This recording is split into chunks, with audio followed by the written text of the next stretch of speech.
मेरठ में भी हवा की सेहत बिगड़ गई है। दीपावली पर हुई जमकर आतिशबाजी ने हवा में और जहर घोल दिया।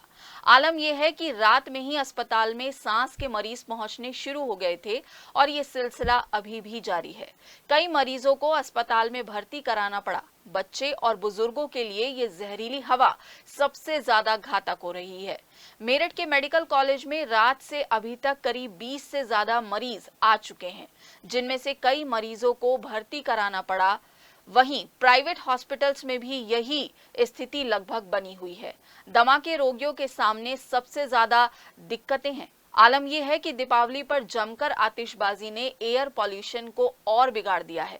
कई बुजुर्ग मरीज घर पर कैद रहे क्योंकि आतिशबाजी के जहरीले धुएं से बचने का यही तरीका उन्हें नजर आया।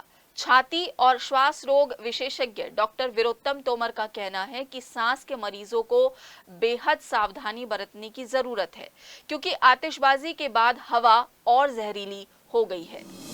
लगभग 20 के करीब पेशेंट एडमिट हुए हैं जो शॉर्टनेस ऑफ ब्रेथ और कफ के साथ में आए हैं।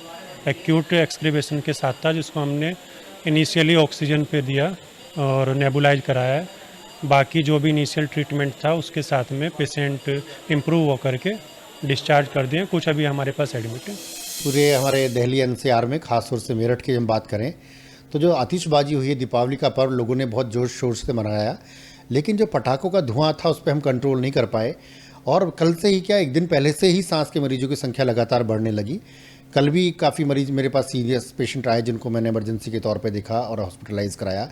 आज सुबह से मैं ओपीडी में बैठा हूँ, लगातार 15 से 20 मरीज ऐसे हैं जो मेरे कुछ पुराने पेशेंट्स भी हैं और कुछ नए पेशेंट्स जिनको सांस की, दमे की, खासतौर से आपने देखा होगा बच्चे और बुजुर्ग लोग जो आए हैं उनको सांस की तकलीफ काफ़ी बढ़ी, उनको दमे के अटैक बढ़े हैं और कुछ को मैंने अभी रेफ़र किया है, हॉस्पिटलाइज किया है, जिनको मैं एडमिट करूँगा जो एडमिट होने गए हैं। तो पूरे तौर से मैं कह सकता हूँ कि पूरा दुष्प्रभाव, खास तौर से जो सांस रोगी होते हैं जिनको एलर्जी होती है, उनका पटाखों का भारी दुष्प्रभाव उनके फेफड़ों पर पड़ा है और सांस की तकलीफ। और कई जो बच्चे थे और खासतौर बुजुर्ग जिनको अभी एडमिट किया है मैंने, वो वास्तव में उस गंभीर स्थिति में है जिनको इंजेक्शन्स, ऑक्सीजन और सब बाइपेप सपोर्ट जो होता है उसके माध्यम से हम उनको इलाज करेंगे। तो निश्चित तौर पे इस पर रोक लगाना बहुत ही ज़रूरी है।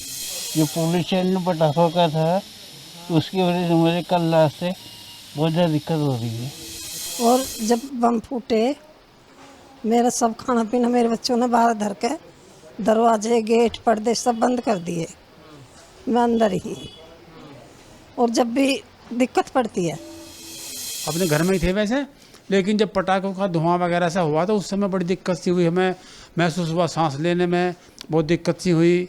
और जब खड़े हुए तो चक्कर सा भी आया, फिर हमें बहुत परेशानी हुई। आज हम उस चक्कर में डॉक्टर साहब के पास आए हैं।